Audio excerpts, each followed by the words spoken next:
사도신경으로 신앙 고백하겠습니다. 전능하사 천지를 만드신 하나님 아버지를 내가 믿사오며 그 외아들 우리 주 예수 그리스도를 믿사오니 이는 성령으로 잉태하사 동정녀 마리아에게 나시고 본디오 빌라도에게 고난을 받으사 십자가에 못 박혀 죽으시고 장사한 지 사흘 만에 죽은 자 가운데서 다시 살아나시며 하늘에 오르사 전능하신 하나님 우편에 앉아 계시다가 저리로서 산자와 죽은 자를 심판하러 오시리라. 성령을 믿사오며 거룩한 공회와 성도가 서로 교통하는 것과 죄를 사하여 주시는 것과 몸이 다시 사는 것과 영원히 사는 것을 믿사옵나이다. 아멘. 찬송 393장 전송하겠습니다.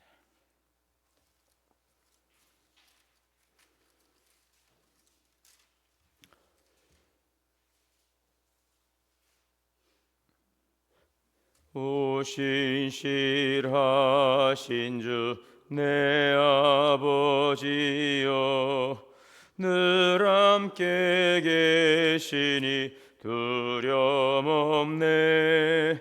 그 사랑 변찮고 날 지키시며 어제나 오늘이 한결같네. 오 신실하신 주, 오 신실하신 주, 날마다 자비를 베푸시며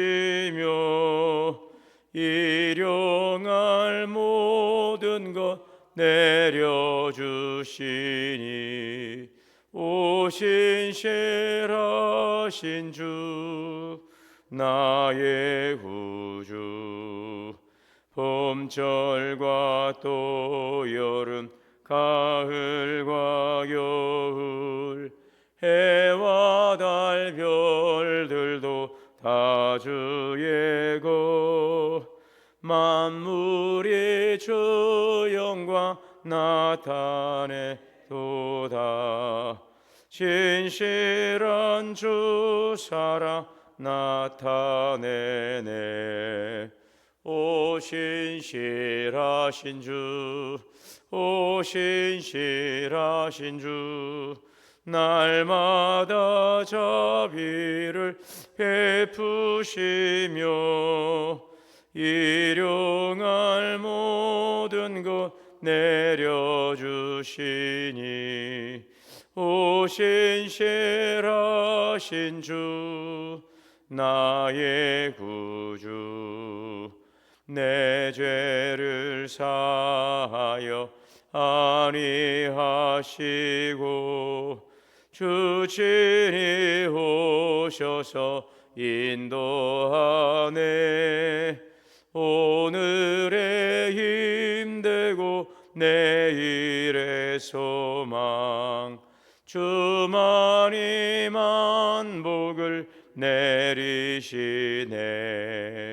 오 신실하신 주, 오 신실하신 주, 날마다 자비를 베푸시네.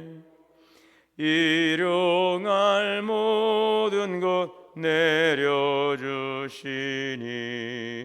오 신실하신 주 나의 구주. 하나님 감사합니다. 오늘 또 우리에게 새날을 주시고 생명 주시고 신실하신 주님 보좌 변화와 기도하게 하시니 감사합니다. 만물이 주에게서 나오고 주로 말미암고 주에게로 돌아가는 창조의 질서 가운데서 이 가을의 계절 결실의 계절 하나님 오늘도 주님 앞에 나와 감사하며 신실하신 하나님 앞에 영광 돌리는 삶이 되기를 원합니다. 우리의 모든 범사가 주님의 섭리와 또 주님의 모든 인도하심과 예비하심 가운데 있음을 믿기에 오늘도 신실하신 주님을 바라보며 주님의 손을 꼭 붙들고 구원의 주님을 찬양하며 주님의 말씀에 순종하며 주의 이끄심을 따라 나아갑니다. 너희가 내 안에 거하고 내 말이 너희 안에 거하면 무엇이든지 원하는 대로 구하라. 그리하면 이루리라 하시는 주님의 그 언약의 말씀을 붙들고 더욱더 임마누엘 주님의 손을 꼭 붙들고 나아갑니다.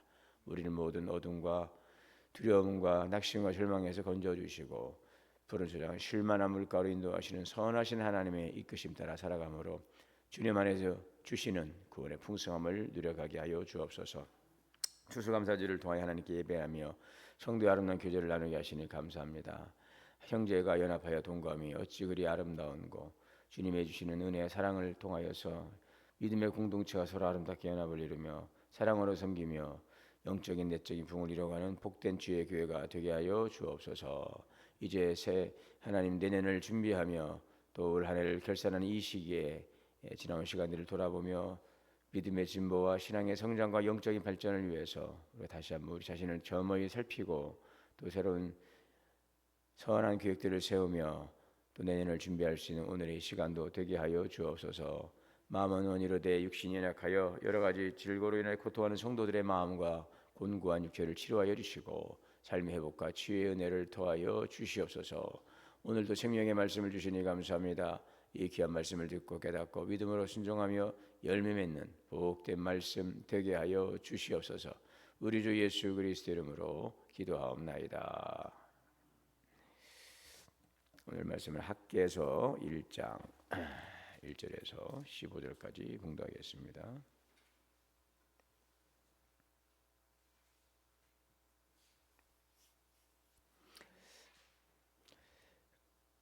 학개 스가랴 앞에죠. 학개서 1장 1절에서 15절까지 봉독하겠습니다.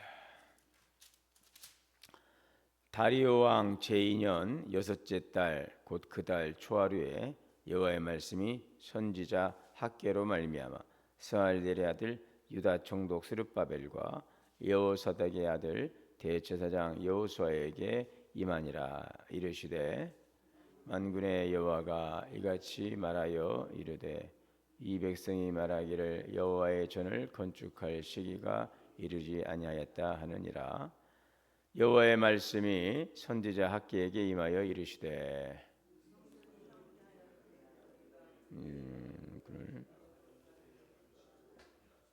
그러므로 이제 만군의 여호와가 이같이 말하노니 너희는 너희의 행위를 살필지니라. 너희가 많이 뿌릴지라도 수확이 적으며 먹을지라도 배부르지 못하며 마실지라도 흡족하지 못하며 입어도 따뜻하지 못하며 일꾼이 삭슬 받아도 그것을 구멍 뚫친 내 넣음이 되느니라. 만군의 여호와가 말하노니 너희는 자기의 행위를 살필지니라. 너희는 산에 올라가서 나무를 가져다가 성전을 건축하라. 그리하면 내가 그것으로 말미암아 기뻐하고 또 영광을 얻으리라. 여호와가 말하였느니라. 너희가 많은 것을 바랐으나 도리어 적었고 너희가 그것을 집으로 가져갔으나 내가 버렸느니라. 만군의 여호와가 말하노라. 이것이 무슨 까닭이냐? 내 집은 황폐하였으되 너희는 각각 자기의 집을 지키하여 빨랐음이라. 그러므로 너희로 말미암아 하늘은 이슬을 그쳤고 땅은 산물을 그쳤으며 내가 이 땅과 산과 곡물과 새 포도주와 기름과 땅의 모든 소산과 사람과 가축과 손으로 수고하는 모든 일에 한제를 들게 하였느니라. 스알렐의 아들 스룹바벨과 여호사닥의 아들 대제사장 여호수아의 남은 백성이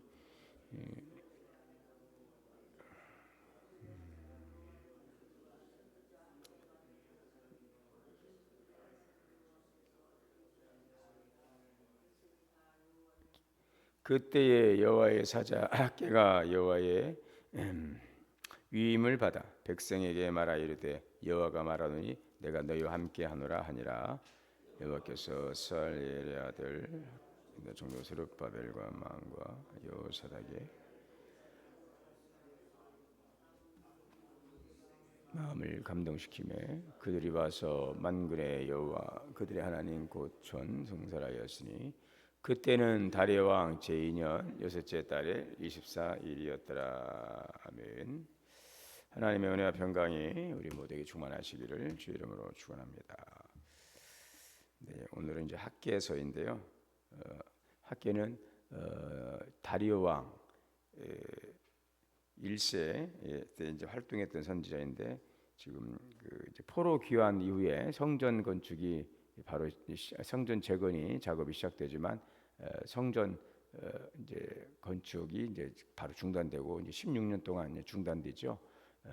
그래서 16년 동안 중단되었을 때에 이제 다리오 왕 제2년 뭐 이때쯤에서 다시 성전 재건을 시작하게 되는데 성전 건축 중단됐던 성전 건축을 재건하도록 이제 격려하는 바로 그러한 역할을 했던 두 선지자가 바로 이제 학개와 스가랴입니다.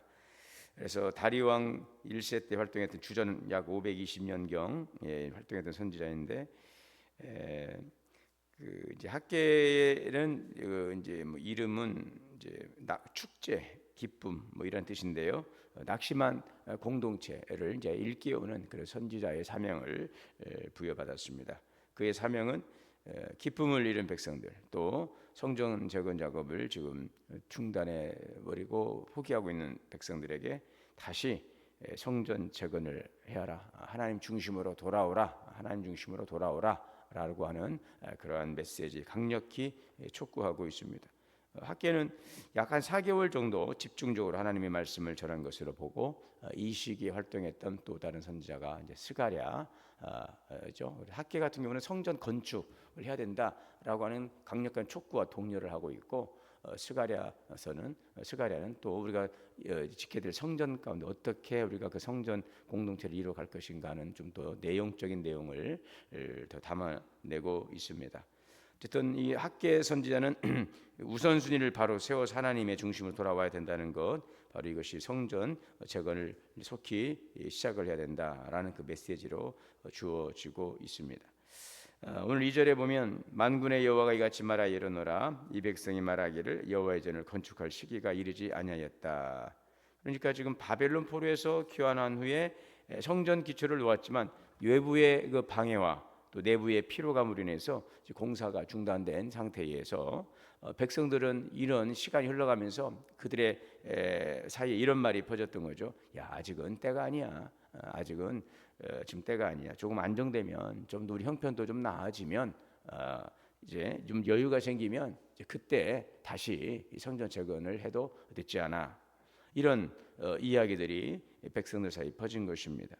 자, 이 말은 아주 합리적이고 조심스러운 판단처럼 보이지만 사실은 하나님의 주시는 사명을 뒤로 미루려고 하는 그런 핑계에 불과하다는 것입니다. 하나님의 집을 건축하는 일은 지금 당시에 단순한 일정의 문제가 아니라 바로 하나님보다 자신의 삶을 앞세우는 그 마음의 문제라는 것을 보여주고 있습니다. 동일합니다. 믿음이라고 하는 것은 믿음은 상황이 좋아질 때, 믿음의 삶은 상황이 좋아질 때 시작하는 것이 아니죠. 항상 모든 것을 우선순위에 두는 것이 믿음입니다. 우리가 우리 형편과 처지와 상황을 따져보면요, 하나님 순위는 항상 밀려날 수밖에 없어요. 왜냐하면 일단 내가 급하고 내가 중요하고 생각하고 내가 먼저 해야 될 것들이 있다라고 생각되기 때문에 우리가 믿음의 삶을 항상 하나님 중심에 두지 않으면은 항상 하나님 우선순위는 다음 순위로 밀려갈 수밖에 없다는 것, 그렇습니다. 우리가 그 11조 생활도 똑같지 않습니까? 여러분 11조라고 하는 것은 당연한 것이지만 그것은 참으로 어찌 보면 쉽지 않은 우리들의 결단이 필요한 부분들입니다. 그렇잖아요. 우리가 의식주의 문제, 삶을 살아가는 데서 이 물질이라는 것은 너무나 우리 삶의 중요한 부분을 차지하고 있기 때문에 항상 우리는 그래요. 없으면 없는 대로 부족하고 또 있으면 있는 대로 부족하고 항상 그래서 누구나 다 부족한 삶을 살아가거든요. 거기에서 우리 하나님 중심으로 우선순위를 정한다는 것, 이러한 분명한 원칙과 결단이 없으면은 현실적인 문제들이 계속 대두되기 때문에 하나님 중심의 이러한 신앙은 자꾸 밀려날 수밖에 없어요. 11조 생활만이 아니죠. 예배를 드리는 시간, 기도하는 시간, 그렇죠? 오늘 이 시간도 우리가 여러분 얼마나 분주하고 바쁩니까? 그래서 항상 새벽을 우리가 주 앞에 드린다는 것은 먼저 드리는 거죠. 이 11조의 신앙, 하루에 그 11조, 그죠? 이게 바로 또 오늘 새벽 기도가 되는 것이고, 우리가 한 주에 11조, 먼저 주일날 주님 앞에 나와서 예배를 드리고서 시작하는 것입니다. 이것이 모든 것이 하나님 우선순위라고 하는 것이죠. 우리가 월삭 기도라고 하죠. 전교회 새벽 기도라고 하죠. 그것도 한 달에 11조 드리는 거예요. 먼저 항상 첫 것입니다. 끝물이 아니에요. 하나님께 첫 것을 드리는 것입니다. 이것이 우리의 신앙입니다. 우선순위. 우선순위. 오늘 여러분들의 신앙이 항상 우선순위를 바로 세울 수 있기를 원합니다. 영혼이 잘 돼야 범사가 잘 되는 것입니다. 우선순위를 하나님 중심으로 세운다는 것은 하나님과 나와의 관계를 가장 먼저 두는 것이고, 그 관계가 영혼이 잘 되는 관계죠. 영혼이 잘 돼야 돼요. 하나님과의 관계가 잘 돼야 돼요. 너희는 범사에 그를 인정하라. 그리하면 되기를 지도하시리라. 자, 이 백성들이 그래서 성전 건축하는 재건 작업을 멈춰 버려서 자기 사정을 앞세우면서 아직은 때가 아니고 조금 안정되면, 자, 경제가 나아지면 자기들의 이제 여러 가지 주변의 일들. 그래서 여기 너의 집은 아주 완벽한 집을 지었다라고 그랬죠. 자기의 집, 이것은 자기의 집을 꾸미는 데는 아주 열심히 했다는 것입니다. 화려하지 않지만 아주 그래도 좀 뭐랄까요, 성전과는 비교할 수 없는 자기의 집, 이를 이제 꾸미고 사는 데는 아주 열심히였다는 것입니다. 자, 성전은 방치되었어요. 그러나 자기의 집 짓는 데는 아주 열심히 했어요. 그래서 집은 아주 화려하게 지어졌어요. 겉으로는 때가 아니라고 말했지만 사실은 실상은 마음에 하나님을 우선에 두려고 하는 그런 마음이 있지 않았던 것입니다. 학계는 분명히 지적했어요. 경제적인 어려움도 아니고 주변국의 위험도 아니고 진짜 문제는 우선순위가 지금 바뀐 것이 문제라는 것입니다. 상황이 좋아져서 하나님의 일을 하는 것이 아니라 하나님을 우선할 때에 상황이 바뀐다는 것을 깨닫게 하고 있습니다. 그래서 하나님은 백성들의 마음과 그들의 우선순위를 다루고 있습니다. 완벽한 시기가 아니라 지금 있는 자리에서 하나님을 가장 먼저 두기로 결단하는 것, 이것이 바로 건전한, 온전한 참된 신앙입니다. 마음이 흔들릴 때도, 또 형편이 넉넉지 않을 때도, 환경이 불안정할 때도 바로 그 자리에서 하나님을 중심에 두고 하나님 우선순위로 나아갈 때에 하나님께서 그 일들을 정리하시고 질서대로 정리하시고 또 하나님께서 그의 삶을 책임지신다는 것을 우리에게 말씀해 주고 있죠. 자, 5절에 너희는 만군의 여호와가 말하노라. 너희는 너희의 행위를 살피라. 너희 행위를 살피라. 그건 무엇입니까? 마음에 두고 곰곰이 살펴봐라. 자기의 길을 깊이 생각해봐라. 그들의 삶의 방향과 선택을 지금 어디에 두고 있었는지를 다시 보라는 하나님의 강력한 호소입니다. 백성들은 겉으로는 성전 공사가 중단이 외부의 탓이라고 생각했지만 그 문제의 뿌리는 방향에 있었고 잘못된 방향과 우선순위에 있었음을 지적하고 있습니다. 자, 결과적으로 어떤 일들이 일어납니까?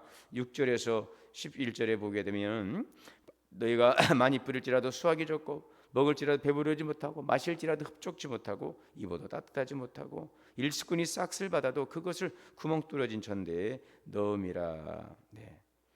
자, 그래서 11절까지 해서 하나님께서 그들에게 경고하고 계시죠. 여러분, 하나님은 때로는 하나님의 말씀 앞으로 돌아오기 위해서 우리에게 경고의 사인을 보일 때가 있습니다. 그들의 마음이 지금 하나님을 떠나고 자기의 집만 돌보는 상황에서 하나님의 복이 흘러갈 수 있을까요? 없을까요? 흘러갈 수가 없는 것입니다. 하나님을 인정하지 않고 하나님 우선순위로 하지 않는 삶이 어떻게 정상적이지 않은, 그것이 정상적인 질서와 순리인데 그것을 거스르고 살아가는 그 삶에 여러분 하나님의 복이 흘러갈 수가 없는 거죠. 흘러가던 복도 끊어질 수밖에 없는 것입니다.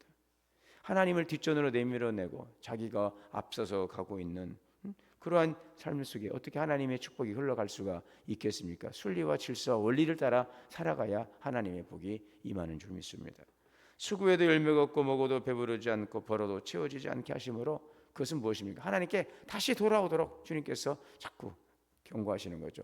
우선순위를 바로 세우도록 경고하시는 것입니다. 질서 가운데 살아가도록 말씀하시는 것이죠. 우리의 삶에 찾아오는 고단함, 이 막힘과 부족함이 있습니다. 때로는 하나님은 그런 고통을 경고의 사인으로 사용하셔서 우리의 마음을 깨우치실 때가 있습니다. 여러분, 그러나 하나님은 잘못된 길로 가기를 원하고 우리가 곤고하고 고통받기를 원하는 분은 아닙니다. 돌아오는 것, 질서 가운데서 하나님의 원리와 질서를 따라 말씀의 원리를 따라 살아가는 것, 이것이 형통의 비결인 것을 깨닫게 하시기 위해서 깨닫게 하시는 하나님의 기회라고 하는 것을, 하나님의 사인이라는 것을 우리는 기억해야 되겠습니다. 자, 8절에 너희는 산에 올라가서 나무를 가져다가 성전을 건축하라. 그리하면 내가 그것으로 말미암아 기뻐하고 또 영광을 얻으리라. 하나님의 영광은 백성들의 순종에 있습니다. 하나님께서 기뻐하시는 예배자의 삶을 회복하는 데서 하나님의 영광은 받으시는 것이죠. 하나님께서 원하시는 것은 번듯한 집, 화려한 구점을, 우리의 물질을 원하는 게 아니죠. 만유의 주가 되시고 모든 것의 주가 되시고 주인 되신 하나님께서 어떤 사람들이 만든 어떤 공간 속에 거주하시고 사람들이 드리는 그 헌금을 가지고 하나님 쓰시는 그런 분이 아니지 않습니까? 그래서 하나님의 영광을 인정하고 또 하나님의 영광을 위해 살아가고 항상 하나님 중심, 하나님을 우리의 삶의 중심에 두는 그러한 우리 신앙의 자세와 태도를 우리에게 말씀해 주고 있는 것입니다. 이러한 주님에 대한 영광을 찬양하며 주의 말씀 앞에 순종하는 자들을 통하여서 하나님은 당신의 영광을 나타내시고 그런 백성들을 통하여 영광을 받으시는 줄 믿습니다. 자, 12절에 스알디엘의 아들 스룹바벨과 여호사닥의 아들 대제사장 여호수아와 남은 모든 백성이 그들의 하나님 여호와의 목소리와 선지자께의 말을 들었으니 이는 그들의 하나님 여호와께서 그를 보내셨습니다. 백성이 다 여호와를 경외하였더라. 경외한다. 하나님의 말씀을 무겁게 받아들이는 것입니다. 하나님의 말씀을 마음의 중심에 깊이 새기는 것입니다. 이전까지는 환경을 핑계로 미루었던 백성들이 이제는 하나님의 말씀을 듣고 경고를 하나님의 그 돌아오라는 사인으로 받고 그들의 마음이 흔들리고 이제 변화가 되는 것입니다. 여러분, 순종합니다. 순종은 단순히 하겠습니다 라는 말이 아니라 즉시 움직이는 행동의 순종입니다. 스룹바벨과 여호수아의 이제 모든 행동은 하나님의 말씀을 듣고 곧바로 순종하지요. 이제 행동으로 옮겨진 믿음을 보이고 있습니다. 13절에 그때 여호와의 사자 학개가 여호와의 위임을 받아 백성에게 말하 이르되 여호와가 말하더니 내가 너희와 함께 하노라. 네, 그렇습니다. 하나님은 하나님을 인정하는 자, 하나님을 우리의 삶의 중심에 두고 하나님을 경외하고 그 말씀 앞에 청종하며 나가는 그들을 기뻐하시고 그들 속에서 당신의 영광을 나타내기를 원하십니다. 오늘 다시 한번 우리의 말씀을 새기면서 오늘 하나님과의 질서, 주님과의 관계 우선순위를 우리는 바로 세워가고 있는가? 우리는 나의 감정이나 어떤 상황에 따라서 하나님의 말씀을 차선에 두거나 때로는 내 말씀대로 다시 그것을 재단하고 해석해서 하나님의 말씀을 왜곡하고 살아가고 있지 않는지 돌아보면서 모든 것은 질서 가운데 있을 때에 말씀의 원리를 따라 살아갈 때에 형통할 수 있다는 사실을 분명하지만 단순하지만 분명한 이 진리를 우리가 붙들고 주님의 말씀 앞에 구할 수 있기를 원합니다. 하나님을 중심에 두는 삶, 하나님을 참된 예배의 우리 대상으로서 인정해드리고 지금 예배하는 성도의 온전한 믿음을 살아가는 경외하는 백성, 그 가운데 하나님은 임하시고 기뻐하시고 그들의 인생 가운데 당신의 영광을 나타내 주실 줄 믿습니다. 오늘도 이런 믿음과 순종의 삶을 통하여서 하나님의 선하시고 기뻐하시는 뜻을 잘 분별하고 주님의 말씀 안에서 행함으로 주님의 기뻐하시는 뜻을 이루어가는 복된 삶이 되시기를 주님의 이름으로 축원합니다. 사랑과 은혜가 풍성하신 하나님, 오늘도 주시는 진리의 말씀을 붙들고 하나님의 말씀 앞에 서는 자가 되게 하여 주옵소서. 우리가 여러 가지 핑계를 대면서 상황을 핑계대면서 하나님의 말씀을 멀리하고 우리가 자의적으로 판단하고 해석하며 불순종하며 하나님의 말씀을 따라 살아가고 있지 않는지 돌아보며 다시 한번 주님의 말씀 앞에 돌아키게 하시고 주님을 인정하며 경외하는 믿음을 통하여서 우리에게 주신 기회들을 선용하며 순종의 믿음으로 순종의 삶으로 하나님께서 기뻐하시는 믿음의 삶으로 나아가는 복된 삶이 되게 인도하여 주옵소서. 우리 주 예수님의 이름으로 기도하옵나이다. 하늘에 계신 우리 아버지여, 이름이 거룩히 여김을 받으시오며 나라가 임하시오며 뜻이 하늘에서 이루어진 것 같이 땅에서도 이루어지이다. 오늘 우리에게 일용할 양식을 주시옵고 우리가 우리에게 죄 지은 자를 사하여 준 것 같이 우리의 죄를 사하여 주시옵고 우리를 시험에 들게 하지 마시옵고 다만 악에서 구하시옵소서. 나라와 권세와 영광이 아버지께 영원히 있사옵나이다. 아멘. 주시는 말씀을 함께 기도합니다. 주여, 주여, 주여. 저희를 주옵소서.